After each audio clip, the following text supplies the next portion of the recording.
చాలా మందికి దేవుడు ఎందుకు కావాలంటే కాపాడుతా కావాలి, సంరక్షణ కావాలి, తోడుగా ఉంటా కావాలి, సక్సెస్ ఇవ్వడానికి కావాలి, సమృద్ధి ఇవ్వడానికి కావాలి. ఆయన దేవుడు, ఆయన తండ్రిని, ఆయన బిడ్డని, ఆయన సొత్తుని, కాబట్టి నేను ఆయనతో ఉండాలని ఒక బాంధవ్యం ఏది ఉండదు. అవసరమే.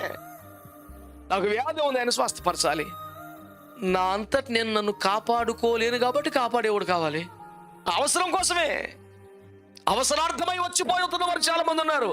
కానీ దేవునికి మనకి మధ్యలో ఉన్నది అవసరమా?